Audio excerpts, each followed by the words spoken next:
Hi guys! Welcome back again to my YouTube channel. So today is Friday and last day of work. Bukas a day off hanggang Sunday. So ayun, kaya masaya ang lola ninyo dahil day off na naman bukas.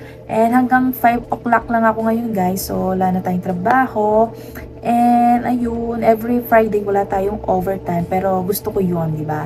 Para mangpisan ko agad yung mga Korean drama na pinapanood ko. Char.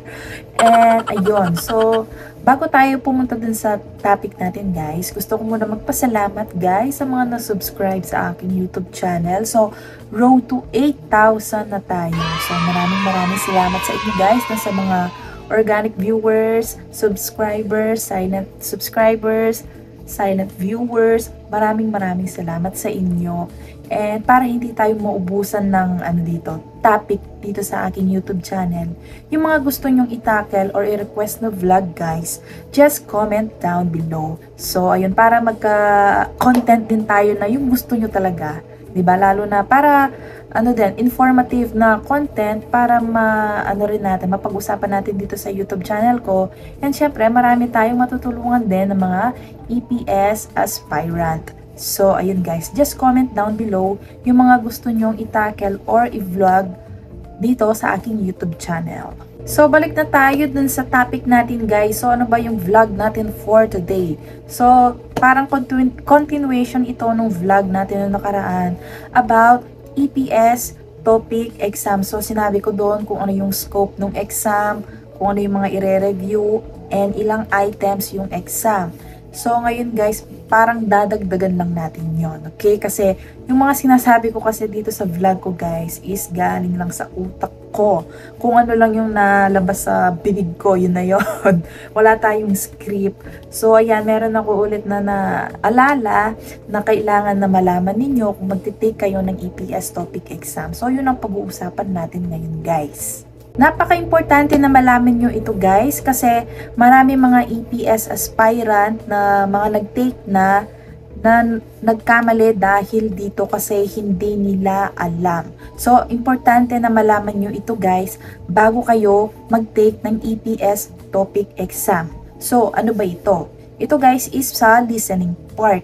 Sa EPS topic exam kasi guys, mauunang part is yung reading. So, 1 to 20 yung reading. And after nun is 21 to 40 listening. So, after ng reading guys, hindi kayo agad mag-jump na sasagot agad ng listening. Kasi bakit? Meron munang example. Yon, merong sample question. So, maraming nagkakamali dun sa part na yun guys. Kasi yung sample question na naririnig nila sa kanilang earphone or headset, sinasagutan na nila. So, akala nila, yun yung question number 21. So, syempre, pag sinagutan mo yun, 21 hanggang 40, bali na yung sagot mo. Depende na lang kung natsambahan mo yung sagot mo dun sa number na yun, di ba? So, yun yung pagkakamali ng mga EPS aspirant na hindi alam yon. So, ano bang technique doon para hindi ka magkamali or malito? Ang tatandaan nyo lang guys, is basta narinig nyo ang pugi, munje, or pogi. Ganon. Parang pogi, guwapo, ganon. Ang ibig sabihin nun, sample question. So, yung speaker na naririnig nyo, sasabihin ngayon, pugi, munje, tapos may maririnig kang question and choices. So, hayaan nyo lang siya magsalita nun, guys. So, after nung sample question, meron kayong maririnig na bell. Pag narinig nyo na yung bell and narinig nyo na yung number 21, isip ilbon, ibig sabihin, yun yung question number 21 na. Start na yon. Basta pag narinig nyo na yung bell and then yung number, start na yon.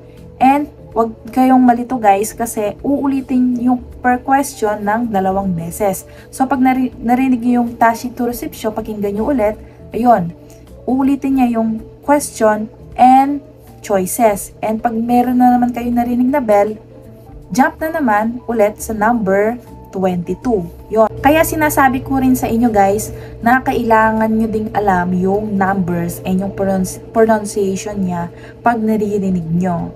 So, ayun. So, magbibigay ako ng sample guys. Kinuha ko lang din ito sa YouTube. Nag-search ako. And credits to the owners na lang. And kasi naghahanap ako ng merong sample question. Wala akong makita. So, yun lang yung nakita ko na meron ganon. So, ipapakita ko sa inyo. 21번부터 24번까지 문제입니다. 들은 것을 고르십시오. 보기 문제. 모자. 정답은 4번입니다. 21번. 겨울, 다시 들으십시오. 겨울, So, credits to the owners of the video and clip. So, ayun.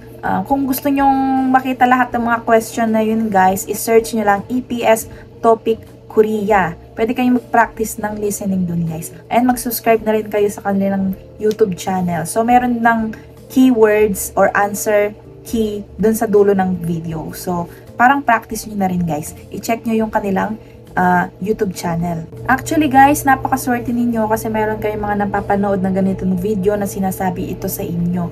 Kasi nung time namin, 'di ba, hindi pa uso sa YouTube channel or YouTube yung mga EPS na vlogger, 'di ba? So ayun, wala ka masyado makikita sa YouTube na gano'n, ng mga techniques and tips. And ayun guys, buti na lang nung time ko, meron akong friend, buti na lang sinabi niya sa akin na meron sample question na gano'n, kailangan mag-ingat. So ayun, buti na lang, natandaan ko yon. And ayun, hindi tayo nagkamali sa listening. So ayun guys, balik ulit tayo sa ating topic na listening. So ang listening guys, hindi lahat iisang ano lang siya, yung parang sample ko kanina na meron ka maririnig na magsasalita and then hahanapin mo lang kung alin yung tama doon, di ba? Hindi siya lahat ganun guys. Per category din siya. So yung 21 to 40, hahati-hatiin yon per category. So depende kung anong set mapupunta sa'yo. So yung pinaka-easy, yung kaninang sample na meron lang magsasalita, kunyari, sonmul. Yun, hahanapin mo yung sonmul. Kyoul. Yun, hahanapin mo yung kyoul. Yung nun, ganon. Hanapin mo lang yung nun. Easy lang yun guys. Kaya yung iba, sinasabi nga nila, mas easy ang listening. Meron naman guys na category na date, diba? Gaya nga ng sabi ko. Or month, ganon, oras. Kasi guys, merong part sa listening na, kunyari, yung babae at lalaki, nag-uusap sila, and then yung lalaki, magtatanong siya kung anong oras, ganito magbubukas yung school, and then yung babae, sasagot siya ng ganitong oras, ganitong araw. And then yung sinagot ng babae, kailangan makita nyo dun sa choices. So, may makikita kayo na toyo-il, ganon, ilyo-il. Hanapin nyo lang dun guys yung sinabi ng babae. So, kaya sinabi ko sa inyo na kailangan i-review nyo yung month, yung days, yung numbers, yung time. Kasi importante yun guys. Halos ganon guys ang lumalabas sa listening. So, yun muna ang masishare ko for today's video guys. Basta wag yung kakalimutan, pogi 문제, pogi. Ibig sabihin nun, sample question. Pag narinig nyo yun guys, wag muna kayong sasagot. Pakinggan nyo lang muna. Pag narinig nyo na yung bell and narinig nyo na yung number, yun na yun. Yun na yung first question. Hindi naman actually first, number 21 question. Basta tandaan nyo din guys, yung mga numbers and yung pronunciation nila. Diba? And ayun. Yun guys, basta ang kailangan nyo lang gawin din, tandaan nyo yung mga keywords, lalo na sa question, yung gaya ng na-vlog ko nung dati pa guys, diba? Yung mga keywords na dapat yung alam sa EPS topic exam. So ayun, natakal na natin yun guys. So dun sa mga hindi pa po nakakapanood, you can check that video. So ayun guys, basta tandaan nyo lang, vocabulary, and then yung mga months, of course, date, numbers, oras, and ano pa yung mga kailangan paghandaan ninyo sa listening. Kailangan yung mga conversation, mga basic conversation, kailangan alam nyo din. And ayun, magbasa-basa rin kayo or manood kayo ng mga Korean drama guys. Malaking tulong din yon. So, lalo na doon sa mga mahilig manood ng Korean drama dyan.